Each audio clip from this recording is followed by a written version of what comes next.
안녕하세요. 주와 말씀의 교회 말씀 묵상입니다.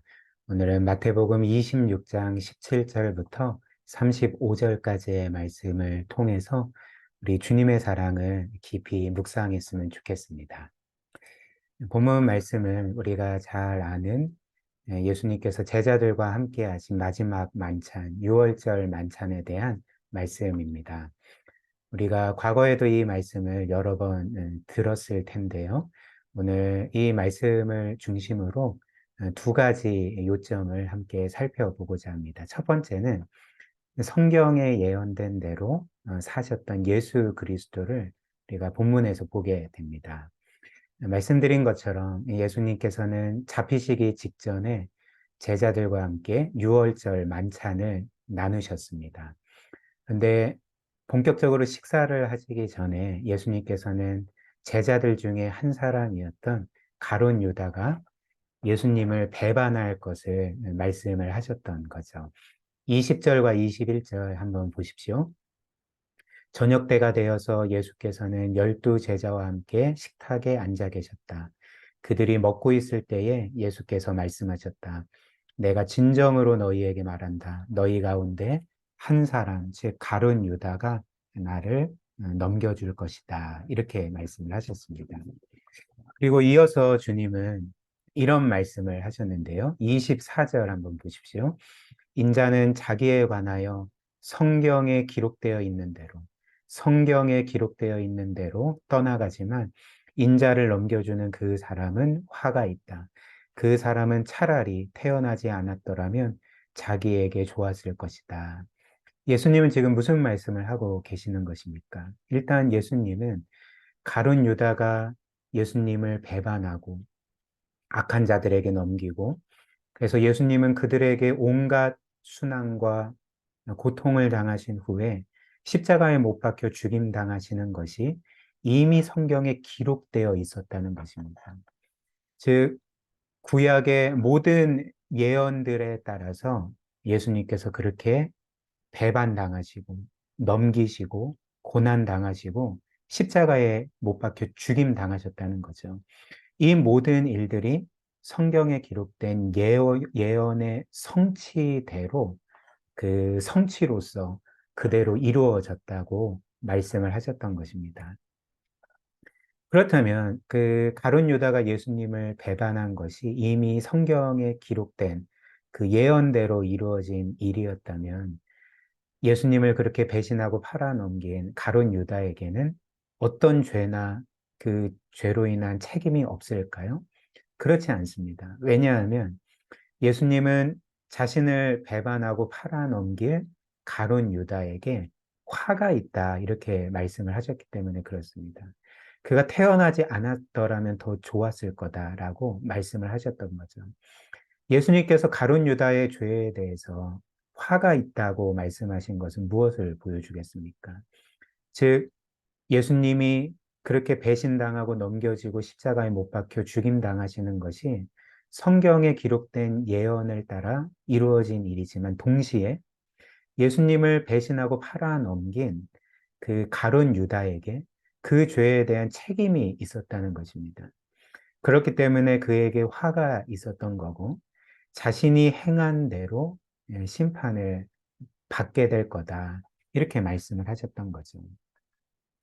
한번 생각을 해보십시오. 만약 가룟 유다가 자신은 원하지도 않은데 자신은 여전히 예수님을 사랑하고 예수님께 충성하고 있는데 하나님께서 억지로 강제로 그를 조정해서 예수님을 배신하고 팔아넘기게 했다면 사실 가룟 유다에게는 어떤 죄도 없었을 것입니다. 그리고 그 행위에 대해서 가룟 유다는 어떤 책임도 지지 않았을 것입니다. 왜냐하면 그의 의지가 아니었기 때문에 그런 거죠. 그러나 주님께서는 오늘 말씀처럼 그분이 배반당하시고 고난당하시고 십자가에서 죽임당하시는 것이 이 모든 것이 하나님의 그 영원전 계획에 따라 이루어진 일임을 밝히시는 동시에 가룟 유다와 또 이후에 예수님을 십자가에 못 박아 죽인 자들이 그들 자신의 악한 생각과 의지로 그런 죄를 지었기 때문에 이 모든 일의 책임은 이제 그들에게 있다는 것. 그들에게 화가 있고 죄에 대한 책임인 형벌을 받을 것임을 이제 분명히 말씀하셨던 것입니다. 이런 내용이 사도행전 2장의 사도 베드로의 첫 설교에서도 나타나는데요. 한번 보십시오. 사도행전 2장 23절에 보면 베드로가 이렇게 설교하죠. 이 예수께서 버림을 받으신 것은 하나님이 정하신 계획을 따라 미리 알고 계신 대로 된 일이지만, 즉 예수님의 말씀처럼 성경에 기록된 대로 하나님의 계획에 따라서 이 모든 일들이 이루어진 것이지만, 그러나 이어서 뭐라고 설교합니까? 여러분은 그를, 즉 예수님을 무법자들의 손을 빌어서 십자가에 못 박아 죽였습니다. 무슨 말일까요? 이 모든 일이 하나님의 계획 아래 이루어진 일이지만 예수님을 공격하고 또 십자가에 못 박아 죽인 것은 너희들의 책임이다. 너희들이 이로 인해서 형벌을 받아 마땅하다. 이렇게 설교를 했던 것입니다. 물론 우리의 지성으로는 이렇게 하나님의 절대 주권과 인간의 자유의지는 서로 상충되는 개념입니다. 하나님의 절대 주권이 무엇입니까? 모든 일이 하나님의 뜻대로 이루어진다는 것. 그 어떤 일도 예외 없이 하나님의 그 주권적인 계획과 뜻 안에 있고 그 뜻대로 이루어진다는 것이 하나님의 절대 주권 아닙니까? 그런데 동시에 인간의 자유의지와 책임은 무엇일까요? 인간은 자유롭게 자기의 뜻대로 계획하고 행하고 그래서 그 모든 일에 책임을 자신이 진다는 것이 인간의 자유의지 아닙니까? 그렇기 때문에 사실 하나님의 절대 주권과 인간의 자유의지는 서로 모순되는 개념인 거죠. 하나님의 절대 주권이 있다면 인간에게는 자유의지가 있을 수 없고, 인간의 자유의지가 전적으로 보장되기 위해서는 하나님의 절대 주권이 어느 정도 깨트려져야 합니다. 그러니까 이것은 사실 우리의 지성으로는 이해할 수 없는 부분이죠. 그렇다면 그 성경이 하나님의 절대 주권과 인간의 자유의지를 같이 함께 말하는 것이 틀린 것일까요? 그렇지 않습니다. 도리어 우리의 유한한 지성의 한계 때문에 이 하나님의 절대 주권과 인간의 자유의지를 조화시키지 못할 뿐이라는 거죠. 예를 잠깐 들어드리겠습니다. 과학자들에 따르면 이 빛이라는 것의 구성 요소가 입자와 파동이라고 합니다. 입자는 물질이고 파동은 그 말 그대로 웨이브이지 않습니까? 파동이지 않습니까? 그런데 그 입자인 동시에 파동일 수가 없다는 거죠. 근데 빛은 입자와 파동으로 구성이 된다는 것입니다. 그렇다면 이는 무엇을 보여줄까요? 그러니까 우리의 유한한 지성으로는 아직까지 빛이 입자이면서 동시에 파동인 것을 설명할 수 없고 다 이해할 수 없고 그것을 해석할 수 없지만 그 모든 것들이 우리의 유한한 지성의 한계 때문이지 만약에 그 우리의 지성이 그 모든 것들을 이해할 수 있다면 그것이 더 이상 우리에게 모순으로 다가오지 않는다는 거죠. 마찬가지로 유한한 피조물인 우리가 어떻게 무한하신 하나님의 모든 것을 알 수가 있겠습니까? 그래서 우리에게 모순처럼 보이는 하나님의 절대 주권과 인간의 자유의지가 무한하신 하나님께는 얼마든지 조화롭게 이루어질 수 있고 하나님은 자신의 절대 주권을 행사하시면서 동시에 인간의 자유의지를 100% 발현할 수 있게끔 그분의 주권을 행사하실 수 있음을 우리가 믿어야 한다는 거죠. 따라서 우리는 결론적으로 성경이 하나님의 절대 주권과 인간의 자유의지를 동시에 말할 때 우리는 이 둘 모두 옳은 것으로, 맞는 것으로 믿고 받아들여야 한다는 것입니다. 그런데 어찌됐든 이 본문 메시지의 핵심은 하나님의 절대 주권과 인간의 자유의지의 관계가 아닙니다. 오늘 이 본문 말씀의 핵심 메시지는 우리의 구원이 하나님께서 계획하신 대로, 성경에 기록된 대로, 하나님께서 영원 전부터 뜻하신 바대로 하나하나 이루어지고 성취되었다는 것을 우리가 깨닫게 되는 거죠. 그래서 하나님은 첫사람 아담과 하와의 타락 이후 즉시 그들에게 구원의 약속을 주셨습니다. 창세기 3장 15절 원복음이라 불리는 여인의 후손이 뱀으로 상징되는 사탄과 악한 영들의 권세를 깨트릴 거다. 우리를 구원할 거다. 이 약속을 주셨죠. 하나님은 이후로 이 구원의 약속을 보존하고 후대에 전할 사람들을 택하시고 세우셨습니다. 예를 들면 노아가 있고 아브라함과 이삭, 야곱, 또 이후에 모세, 또 다윗과 같은 사람들을 통해서 이 구원의 약속을 계속 보존하고 전하셨던 거죠.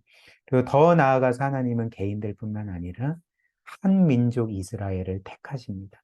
그분의 백성으로 삼으시고 그래서 이 구원의 약속과 계획을 그들을 통해 또 보존하시고 전하셨던 거죠. 그리고 결국 어떤 일을 이루셨을까요? 그 이스라엘 민족 가운데 구세주이신 예수 그리스도께서 태어나게 하시고 그리고 그 그리스도께서 우리를 위해 십자가에 못 박혀 죽임당하게 하심으로써 그분을 믿는 모든 사람들의 구원을 영원토록 이루시지 않았습니까?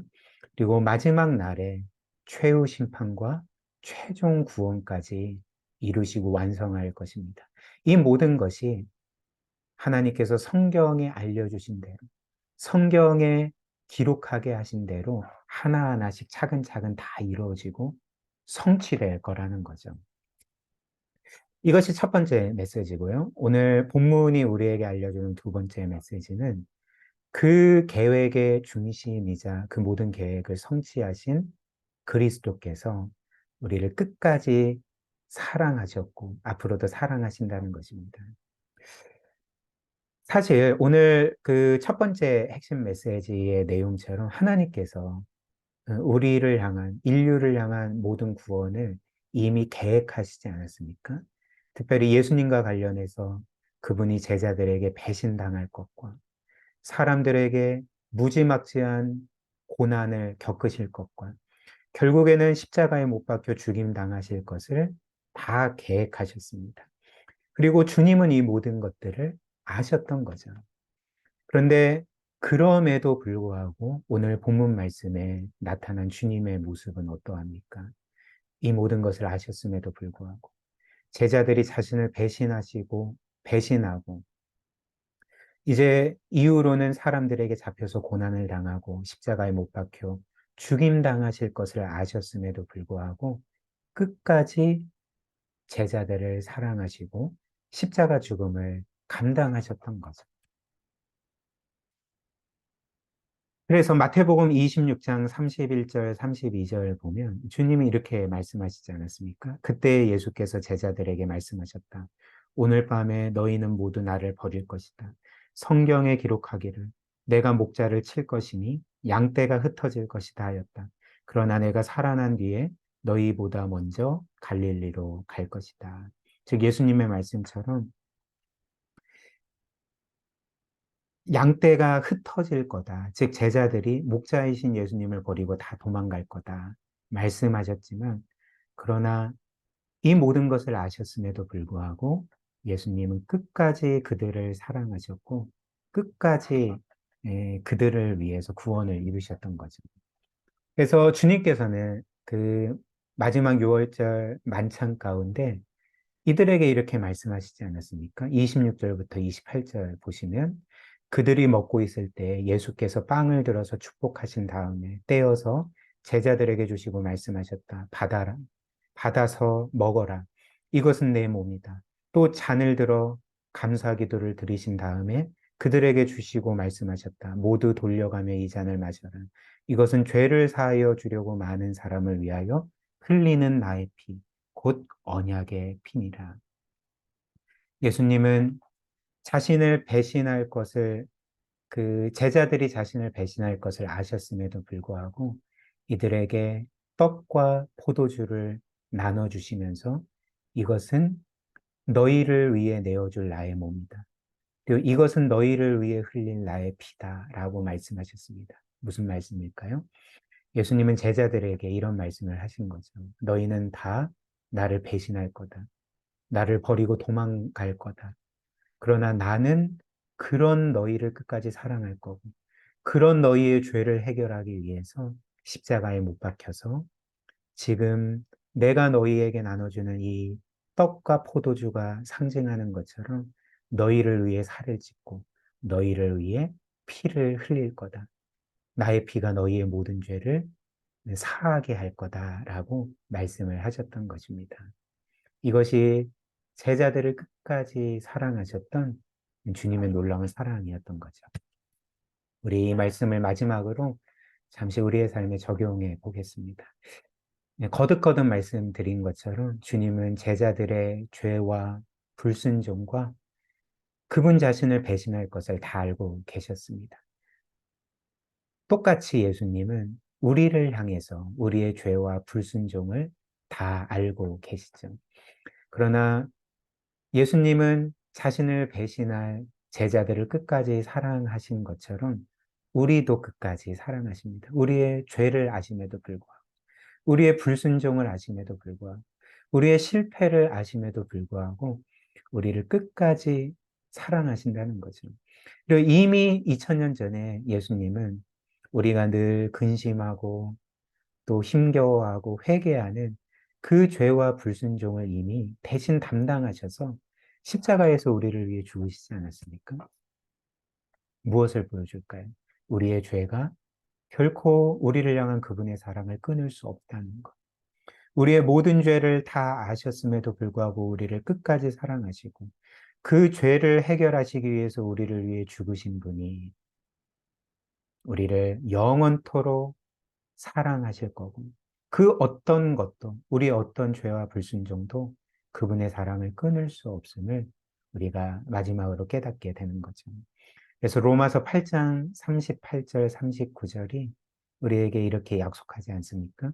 내가 확신하노니 사망이나 생명이나 천사들이나 권세자들이나 현재 일이나 장래 일이나 능력이나 높음이나 기품이나 다른 어떤 피조물이라도 우리를 우리 주 그리스도 예수 안에 있는 하나님의 사랑에서 끊을 수 없으리라.